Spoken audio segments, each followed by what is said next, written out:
Hi, my name is Gerhard Gschwandtner and welcome to the art of nonverbal selling. During the past 25 years, I've studied countless sales calls and videotaped and analyzed hundreds of interactions between buyers and sellers. What I've discovered is that most salespeople get so caught up in the verbal part of the sales call that they don't read or respond to the buyer's nonverbal signals. Dr. Morabian at UCLA found that only 7% of our feelings and attitudes are communicated with words, 38% with our tone of voice, and 55% non-verbally. I found that doing a 20-minute sales call, buyer and seller exchange over 200 nonverbal messages. The question is, what should we focus on? And how should we respond? To make it easy on ourselves, we can divide the body into 5 major nonverbal communication channels. The first channel is the face. A friendly face shows that the buyer is opening up to us. But as you know, facial expressions are not always genuine. In fact, buyers often wear a mask to hide their true feelings. The second channel are the buyer's arms. Closed arms may show that the buyer is guarded or defensive. The third channel are the buyer's hands. While facial expressions can be easily manipulated, we're often unaware of what we communicate with our hands. Open and relaxed hands are always a positive sign. The next channel are the buyer's legs. We want to observe if their legs are crossed away from us, which may indicate a guarded and defensive attitude. The last channel, the body angle, you'll see that the buyer is leaning away from the salesperson, another sign of caution. Now, is it necessary to read and analyze every nonverbal signal? No. That would be counterproductive. Here's a simple and effective way for managing the important nonverbal part of the sales call, the traffic light system. In a way, the buyer's body is telling us how to move forward with our sale. Fortunately, we don't have to learn more about psychology, but only about strategy. And here's how it works. Let's first talk about green signals. A buyer with a friendly facial expression, relaxed hands, arms uncrossed, legs relaxed, and a body angle directed towards you all indicate all signals are green. The buyer's body language says, go ahead with what you're doing. There are no hidden obstacles at this time. And go ahead and move forward with the sale. Let's talk about yellow signals. Here's some typical yellow signs. A steepling gesture, a sign of superiority. In sales, many times we see self-touching gestures, like the hand on chin. What do these signals mean? We can't know the exact meaning, but we do know that here's an obstacle preventing open communication between you and the buyer. The buyer won't tell you what it is, but the body language says, here's an obstacle, proceed with caution. Like in this example, crossed legs. It's very important for you not to mirror the buyer's yellow signals. The best strategy is to ask an open question and listen carefully so you can get the buyer to open up. It is very important to discuss the hidden issues before they become a real stumbling block to your sale. And that's where we see red signals. Red means that the buyer is getting either more indifferent and tunes out or increasingly aggressive and angry. In that case, you must act quickly before it's too late to respond. Your best strategy to red signals is to stop what you're doing, send green signals, and immediately redirect your approach. In this scenario, the salesperson responds with green signals. He leans forward and shows open palm gestures.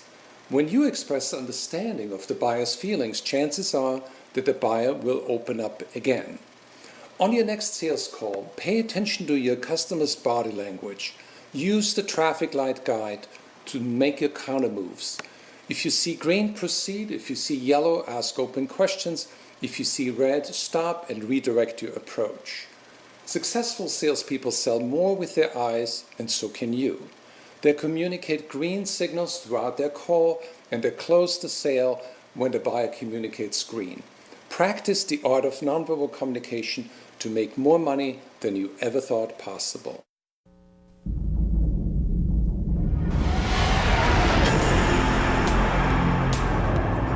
Think about your last sales call. Was the customer leaning forward or backward in his chair? Was she smiling at you, but at the same time, did she have her arms crossed? Did his desk present a barrier between the two of you? During a 20-minute sales call, approximately 800 nonverbal messages are exchanged between seller and buyer. You know your product, you know your presentation. Your goal is clear: to get the sale and to create a satisfied customer. But your verbal skills don't always lead you to the sale. Why? Because you often focus too much on what is being said. If you fail to pay attention to the nonverbal signals, you can create a wall between you and your prospect.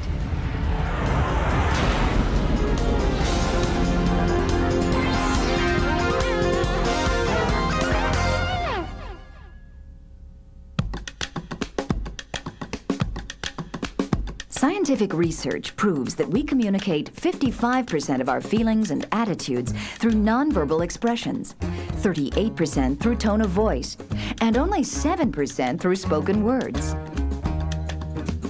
Salespeople who maximize the impact of that 55% by reading and responding to their customers' body language will have a significant competitive advantage. Misinterpreting your customer's body language can often lead to lost sales. Oh, that's very nice, yeah. Great. He's ready to buy this. Well, if you don't have any other concerns, what do you say we talk delivery dates?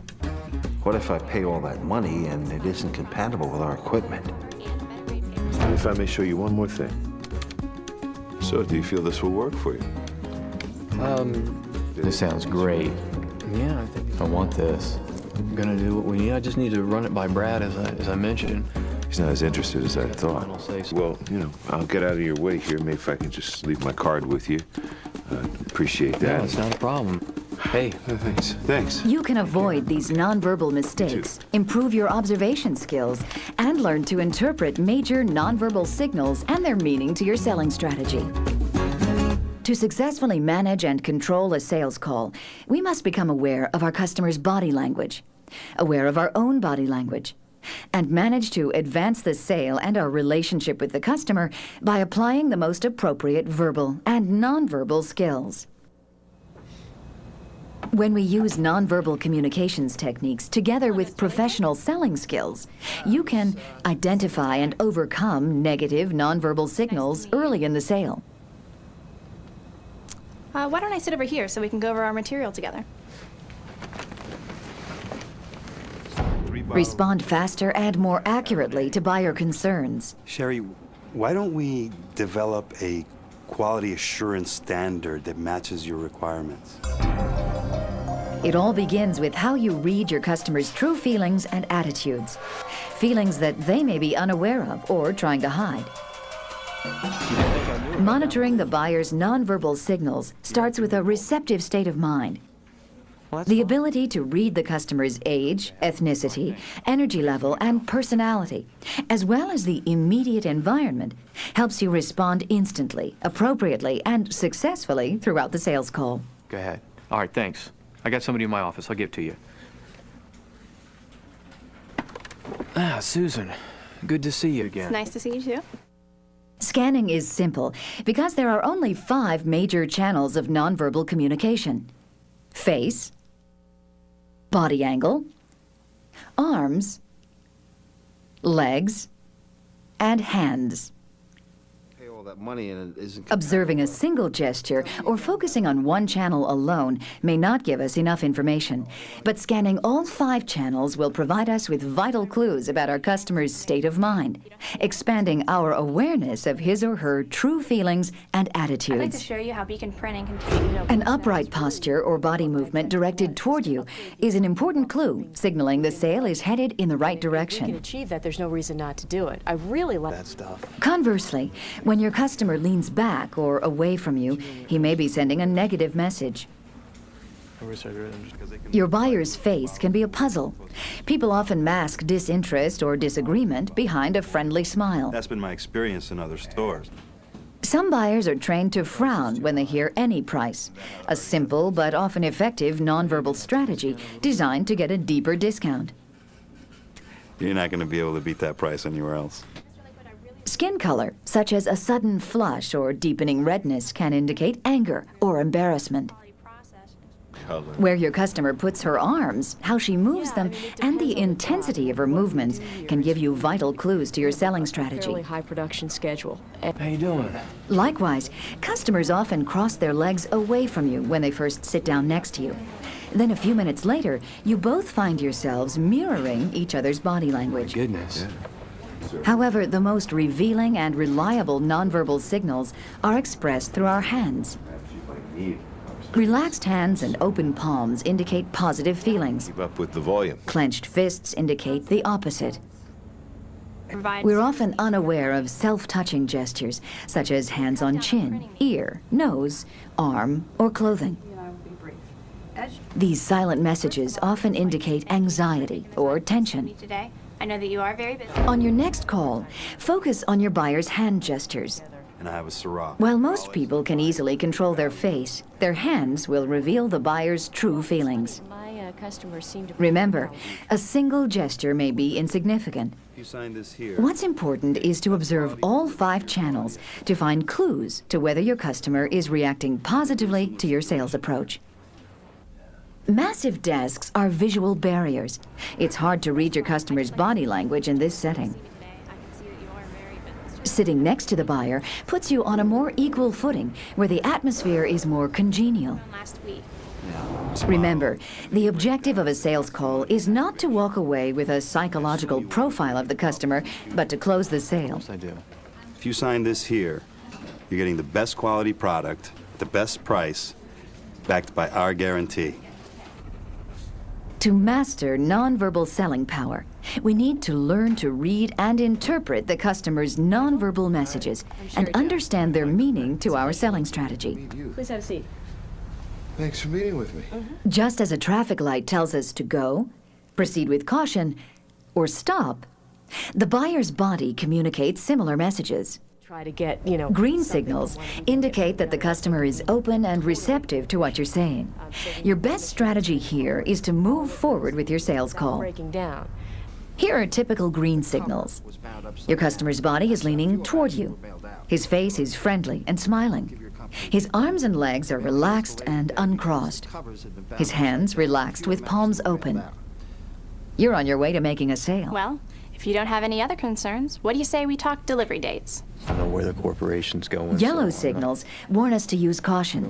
They suggest there is an obstacle preventing open communication with our buyer. You don't want to guess the nature of the obstacle, but you do want to uncover what it is. Here are typical yellow signals. Your customer leans away from you. Her face tense, doubtful, frustrated. Her arms and legs crossed, signaling caution. Talk to you further back. Her hands clasped and fidgeting. Yellow signals are silent obstacles that must be removed before you can close the sale.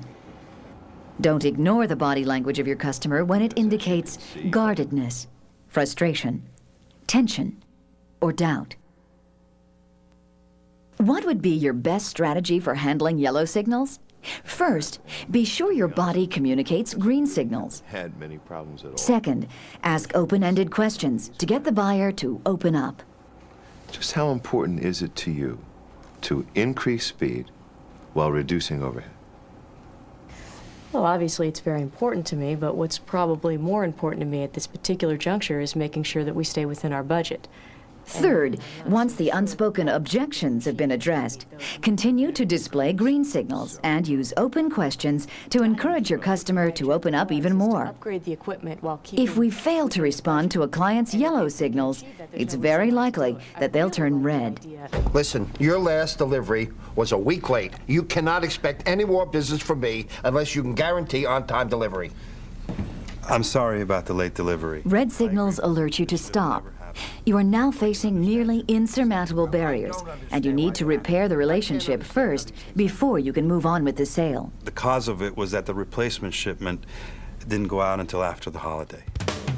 Red signals show that the buyer is becoming increasingly aggressive toward you or increasingly withdrawn from you. So remember, to enhance your selling power, the first key is to pay attention to your customers' nonverbal communication channels. The second key is to interpret the signals like a traffic light that shows you the way to the sale. The third key is to handle yellow signals early, before they turn into red signals. How? Instead of reacting defensively to a yellow signal, respond positively with openness in a thoughtful, professional manner.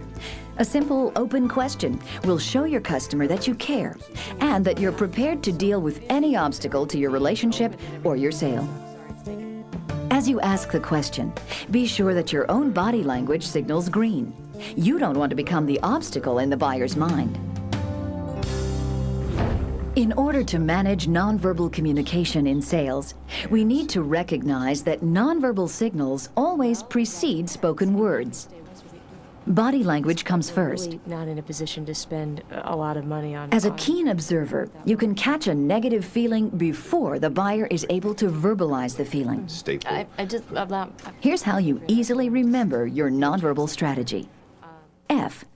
Focus on the customer's nonverbal expressions throughout the call. I. Interpret the signals. R. Respond with open questions, unless you see green signals. S. Send positive signals. And T. Test the customer's attitude before you close the sale. Let's take a look now at how we can apply nonverbal communication techniques together with professional selling skills in a typical sales call. Yes, he is. I have a 2 o'clock appointment today. Your name is? It's Susan Taylor from Beacon Printing. Okay, Susan, have a seat. Great, thank you. The one response to a sales call that you can prepare for in advance is stress. A simple relaxation technique is deep breathing. Another good technique to strengthen your inner confidence is creative imagery. Use your imagination to visualize what could happen during the call, the worst buyer reaction, and then the best. This gives you an opportunity to screen your reactions and imagine your own verbal and nonverbal responses. If you're well prepared and relaxed, you'll be exhibiting green signals from the moment you enter the buyer's office. Come on in. Hi, I'm Susan Taylor. Miss Taylor, right on time. Have a seat. Sam Lakewood is sending out yellow signals. He won't even come from around his desk. Remember to scan your customer and smile. I'm Susan Taylor, Beacon Printing. Yes. Remember we spoke on the phone last week? Yes, yeah. First of all, I would like to say thank you for taking the time to see me today. I can see that you are very busy, so I won't take up much of your time. Now, as you know, our company can provide you with innovative solutions to your printing needs. We can help you with things like... He's older than I am. Better tone down my energy level a little. We can cut down your printing bills, and we can increase overall quality. Well, if you can do that, I'd be interested. I did a little research, and I looked at some of your printed sales literature and catalogs. Notice how Susan doesn't mirror Lakewood's yellow signals. She asks an open question to draw out the customer and to diagnose his needs. Are you developing this in-house, or do you use an outside firm? We've been using L&M graphics for our sales literature and our catalogs. Yeah, I'm familiar with L&M. We've actually just printed an annual report that they designed. So are you happy with their services? Oh, yes, they've done a very good job for us. Notice how Susan tilts her head slightly. She leans forward and uses open hand gestures that signal green. Of all the services that a printing company can provide to you, what would you say are the top 3? Well, on-time delivery would be number 1. Keep eye contact and don't mirror any yellow signals, like that frown. Oh, yes, they've done a Susan very listens, good job for us. nodding in rhythm with Sam's speech pattern. And price would be 3rd. A few of our... Susan continues to encourage Sam Lakewood to describe problems he had experienced. She uses green, open-handed gestures in response to his yellow signals. You bet. And you probably don't want to go through that again. No, I don't want to go through that experience. He seems to be relaxing, getting interested. Now let's introduce some new ideas. Mr. Lakewood, I really appreciate you sharing this information with me. Susan leads right into her presentation, stating benefits, using persuasive eye contact, and continually scanning her customer. Once you turn a job over to Beacon Printing, 10 pairs of eyes watch out for you, so you get the best quality. And it all starts with inspection of the paper that you've selected for the job. But your price is too high. When it comes to objections, Susan keeps responding with green signals, acknowledging Sam's price objection. Now let's take a moment to talk about that. How do you compare the price? Currently, we're getting our catalogs done at $145 a thousand. Your Right. quote is $158. Are you aware that our quote does include this 5-color process, a coated cover, and a better grade paper sample? Let me show you a sample. This is our die cut. Oh, that's nice. He likes the quality, and his body signals green. Let's go for the close. And last time you mentioned that you wanted to mail 220,000 new catalogs, is that right? Yes. And you do like the coated paper sample? Yes, very much. Great, great. Don't you think our company deserves a chance to prove to you that we can meet your high expectation for quality and on-time delivery? Why not? Sure. I'll give your company a try. Fantastic. Nonverbal expressions are the emotional signposts guiding your way through the sale. If you allow body language to come first, you gain the competitive edge. Nonverbal selling power helps you enhance the relationship and advance the sale. The first step is to focus on the customer's body signals, the 5 communication channels. Second, interpret what the customer's signals mean to your selling strategy. Green means go, yellow means caution, and red means stop. Third, gain the customer's trust and confidence by responding with open questions. They're designed to get the customer to open up. Fourth, make sure that you send green signals throughout the call. You can train yourself to be open and accepting to your customers. Finally, appropriately. Our response is critical because the best tool to influence our customer is our own body language. Customers communicate their true feelings and attitudes through 5 nonverbal channels: face, body angle, arms, legs, and hands. We need to scan all 5 channels to understand our customers' true feelings and attitudes toward us and our proposal. Like a traffic light, we divide our customers' nonverbal expressions into green, yellow, and red signals. Here's our first exercise. We'll look at 8 selling situations. Your task is to read the buyer's nonverbal signals. Take notes and write down the signals and your best verbal response.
Let's see how well you did. This buyer's eyes are averted. He's frowning. His head is tilted away. He is signaling yellow. Ask an open question. This customer's face is red. He is leaning away from the salesperson. His pointed finger and his angry facial expression indicate a red signal. Don't argue. Show understanding. Work at restoring the relationship before you move on.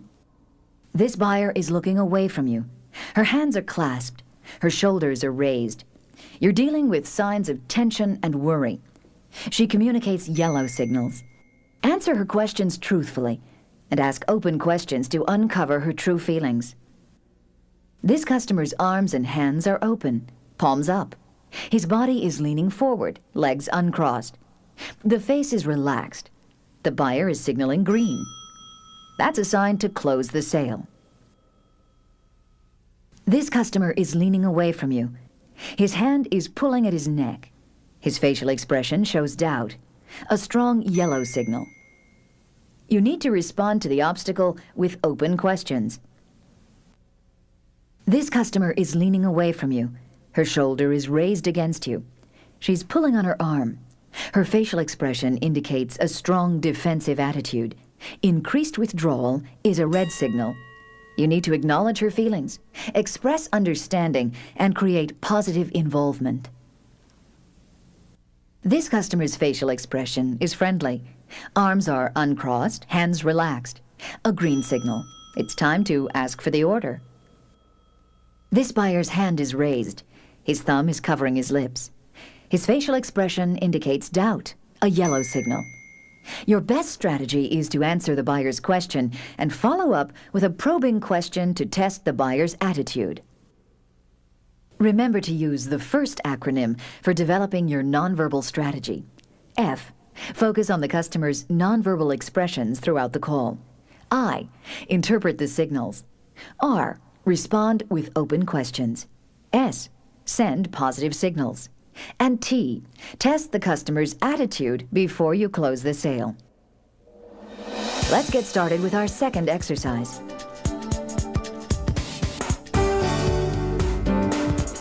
This is your first call on the general manager of the company.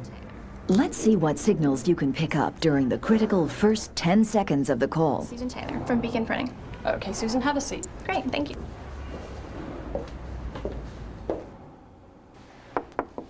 Come on in. Hi, I'm Susan Taylor.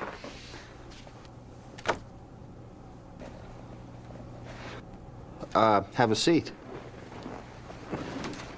It's very nice to meet you. Nice to meet you. Let's review the scene and see what signals you've picked up.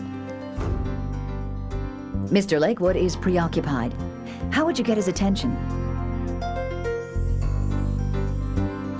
In this situation, it may have been better for Susan to walk a few steps, then stop, smile politely, and wait for the customer to get up and greet her.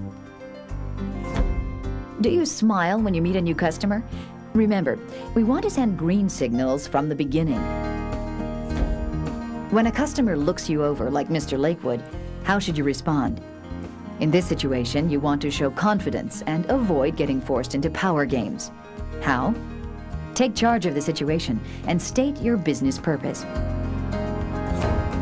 Self-touching gestures are signs of defensiveness, showing the customer that he is in control.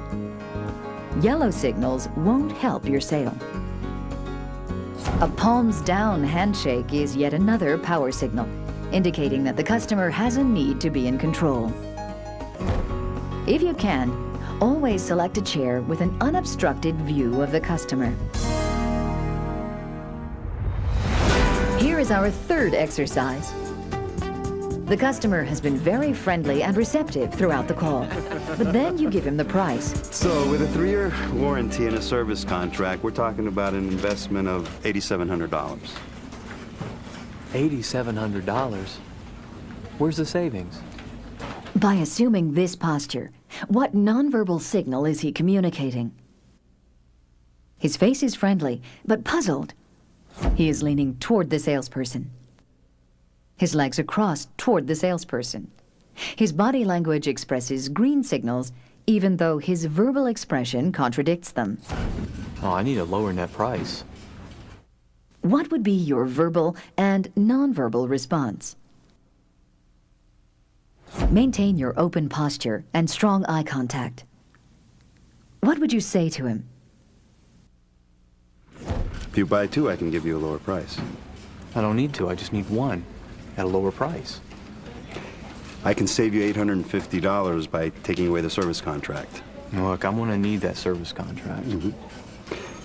Have you ever bought something that met your need for low price, but failed to live up to your quality expectations?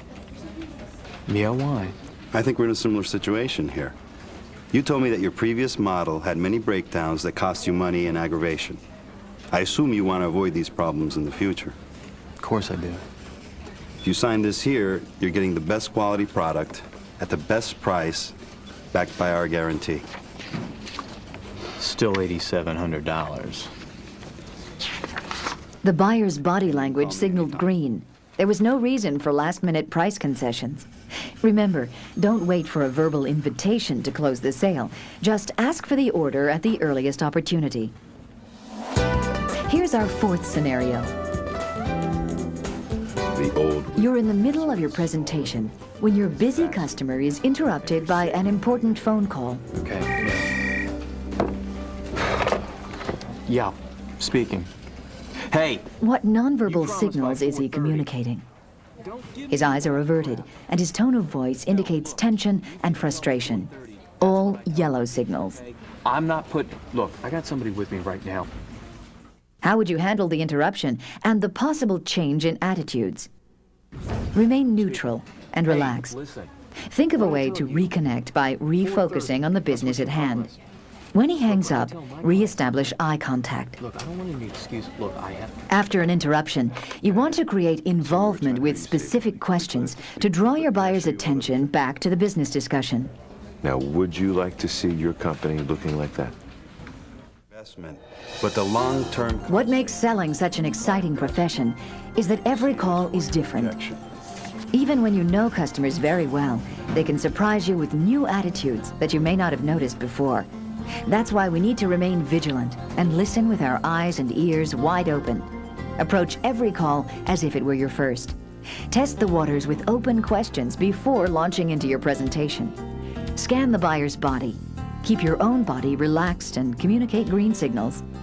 If you notice yellow signals, shift your focus from talking to listening.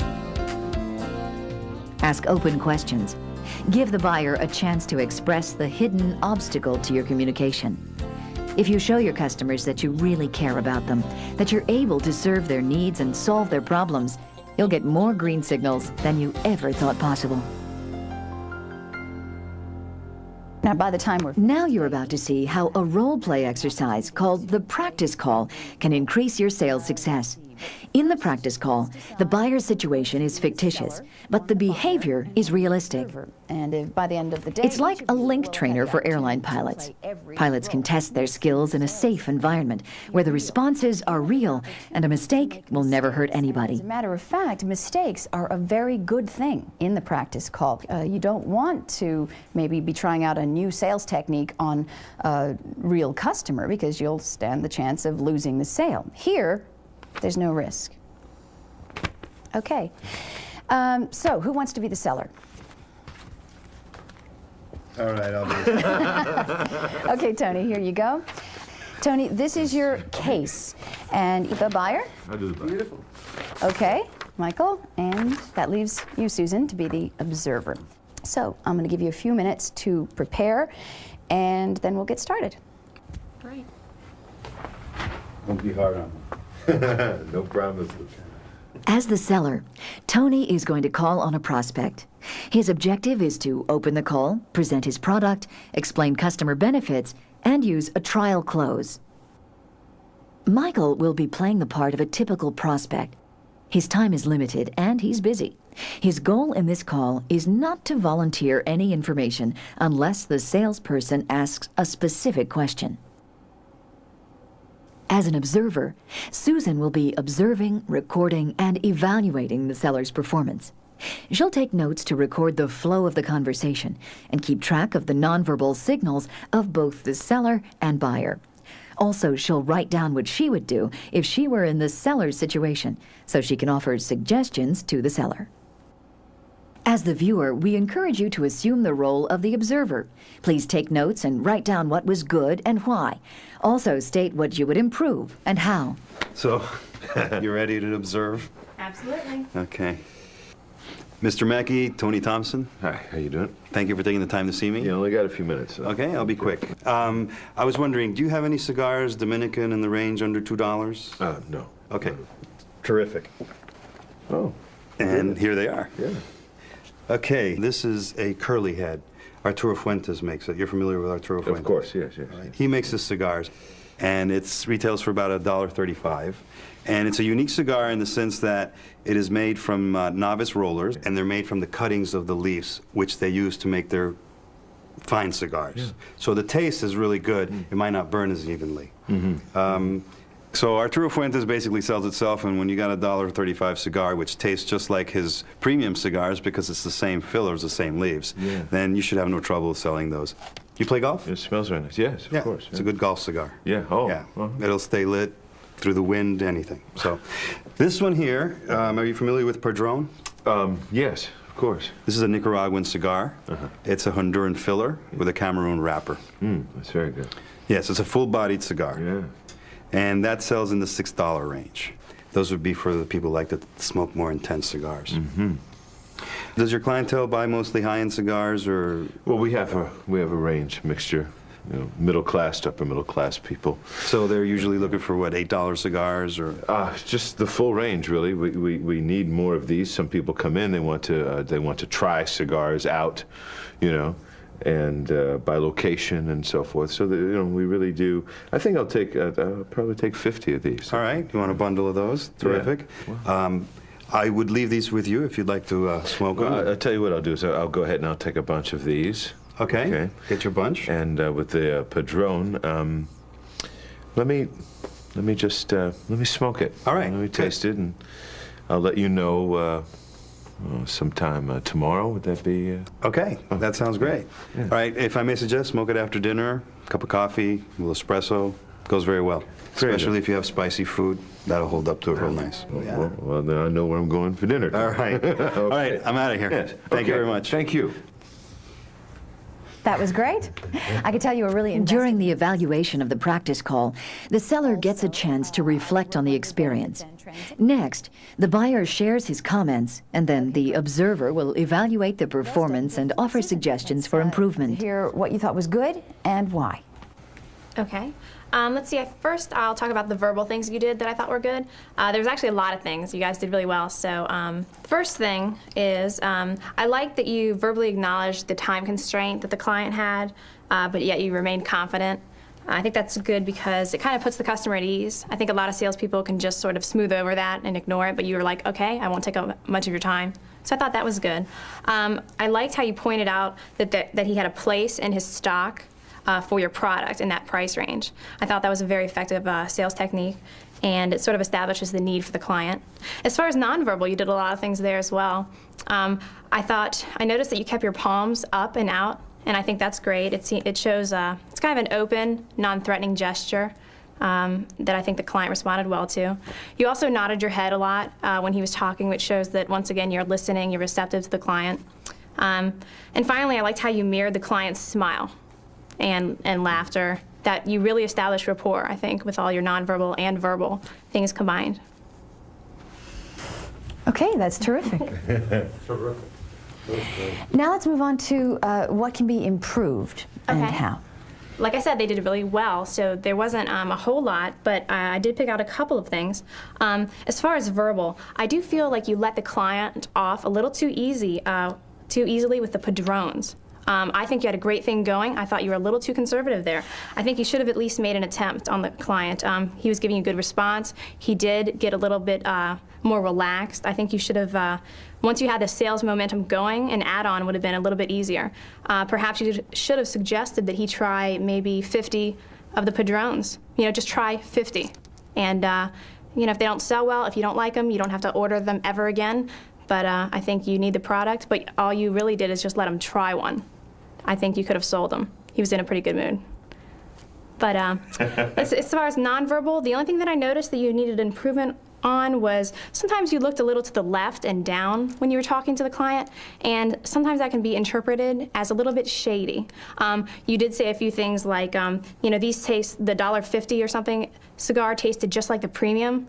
That's a little hard to believe, and when you were saying things that you didn't quite believe, you looked to the left or you looked down.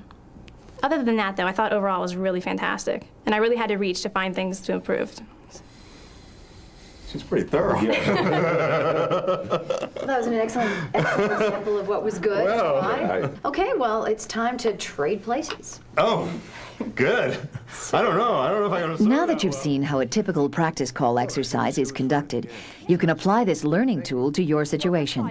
Your goal should be to train for increased sales. Here are your learning objectives. Test new skills.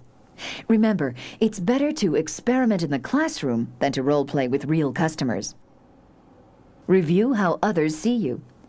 We rarely get a chance to see ourselves as other people see us.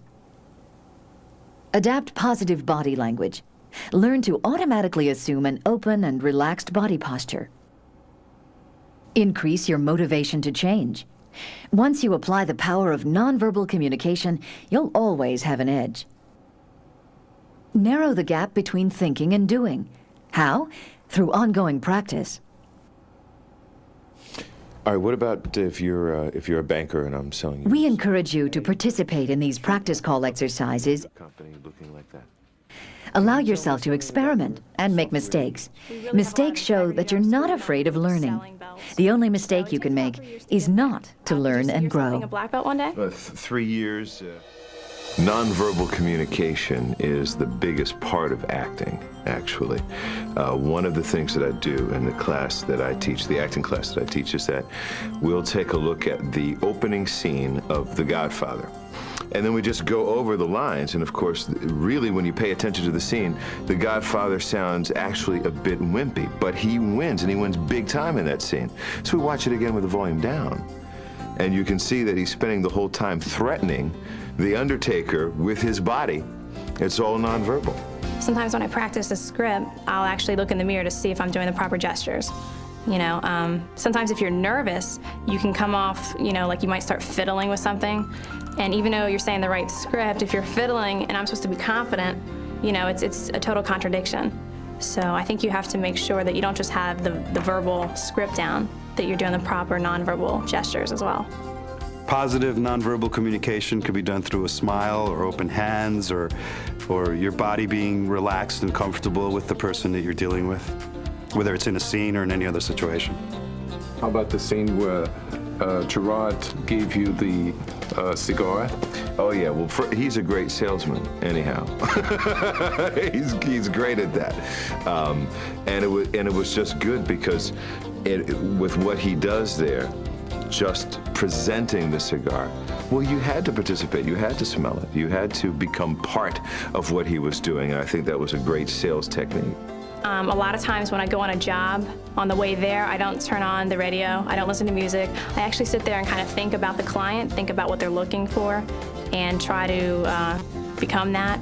Nonverbal communication in acting is very important because you're actually listening to what the body is saying to you without words. So it's very important. What is being communicated, really communicated, and what you are feeling from the scene often has nothing to do with what the script says. And so you teach the actor to always follow the subtext, which is the nonverbal part, because that's really the truest form of communication.